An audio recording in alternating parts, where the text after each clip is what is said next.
Welcome to the Ashes to Rubies live stream and podcast where we talk about life and recovery and so much more. So much more. I was reminded today, and maybe some people can relate to this. If you have a partner, do you parent them at any level? I don't think it's good in a relationship to parent your spouse or your partner, but at some level, I think we parent each other a little bit. The other day I was I hate to admit this. The other day I was getting into bed and my partner said, "Are you getting into bed without brushing your teeth?" So I was just really surprised. And I was like, "Yeah, I am." And I actually went to go brush my teeth. So I think the principle that we are adhering to in the life of recovery and unity, love and unity and recovery, is that love and tolerance allows for some parenting. I think some parenting is okay, but some isn't. I don't know. Where do you that's draw the line? Parenting. Like, it was just a comment. I was just surprised. Yeah, but no other person in my life other than my mom and dad ever asked me about my teeth brushing. So the distinction between parenting someone would be like, you better get in there and brush your teeth, mister.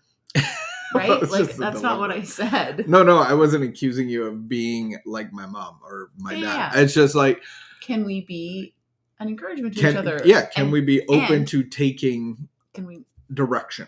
That's the right word? Can I be open to taking direction?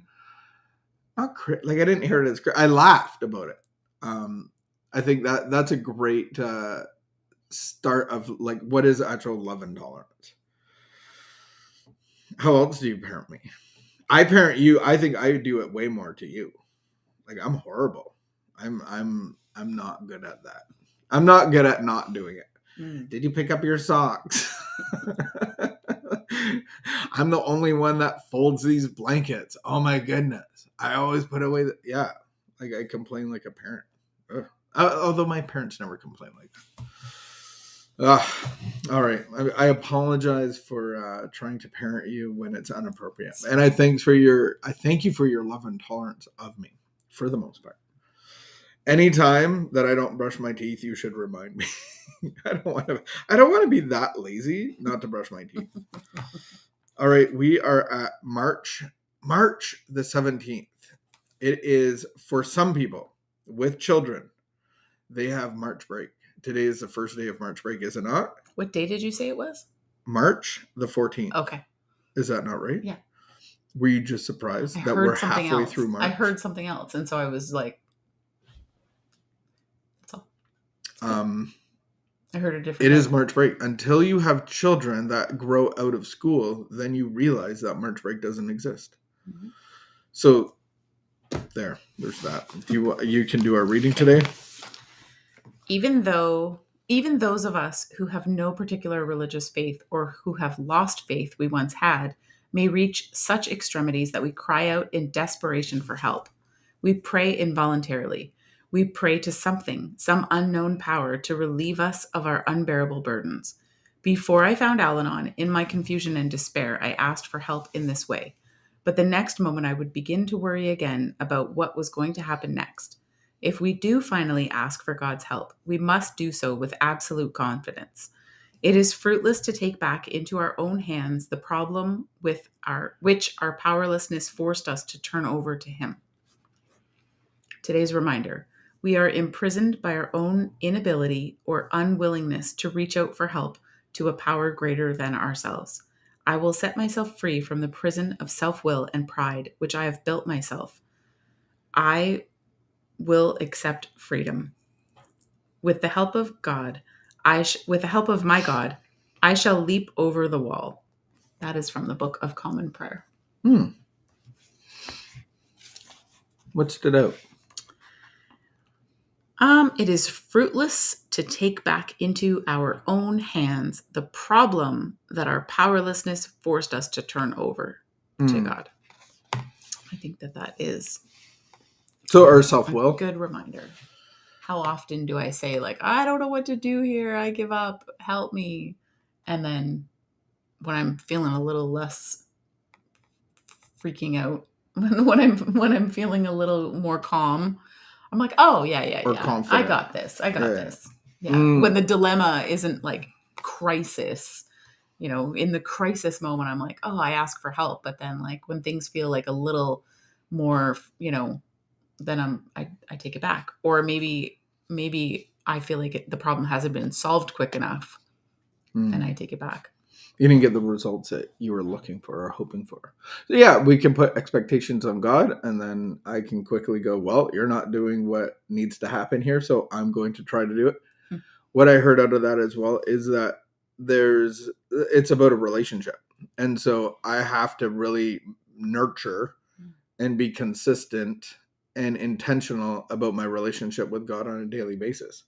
Or I go back into, because like the relationship that I have with God fills me with his spirit, so love. And then if I'm walking away from that, it's kind of like a campfire. Have you ever been around a skid, like where we pile skids on a fire and light it up, and it's so hot you have to actually back up. But once you walk away from that fire, it actually gets cold.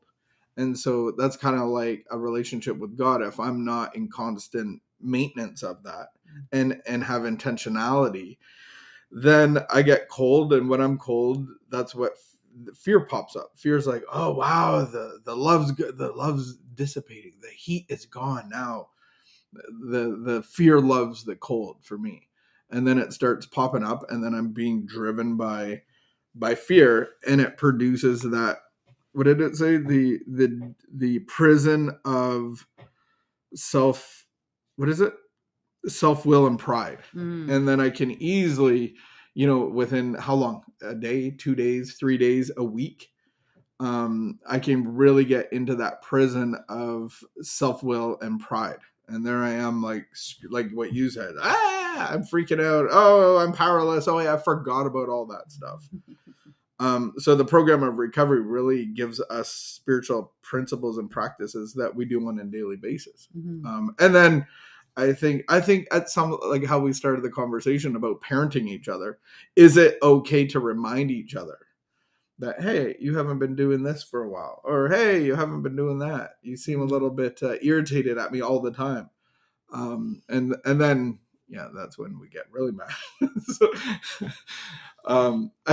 so I think it's good that we encourage each other in our own journey, but have our own journey as well, so that we come together and we're not in the prison of self-will and pride. What a horrible prison to be in. Yeah, and it says, I will accept freedom, which, thinking about it in the sense of like that I haven't accepted freedom, or that like the reason I don't have freedom is actually like my own doing. That's hard to wrap your head around sometimes, because I feel like, well, no, it's everybody else's fault that I didn't have freedom. It's the world, it's because of this, because of that. But actually that I can accept freedom. And then only God really has the keys to set me free. I can go to other things to have the induction of freedom, to have like the feeling of freedom, but it doesn't mean I'm free. So I can go to food, I can go to other relationships, I can go to sponsor whatever it is, and I get life and validation from them, but that's not freedom. So that real freedom, accepting God's freedom to get me out of that, my own self. Yeah. All right. So as we go today, am I in the prison of self-will, self-pity, insecurity, and pride? And do I need freedom from that? And I think that's a daily conscious activity of really being able to determine where I'm at. So we leave you with that today. It's Monday. Hey, welcome to Monday. Awesome. Welcome to Monday, everybody. Happy Monday. We will see you tomorrow. Lord willing, keep the peace, be of good behavior. Wash your hands still.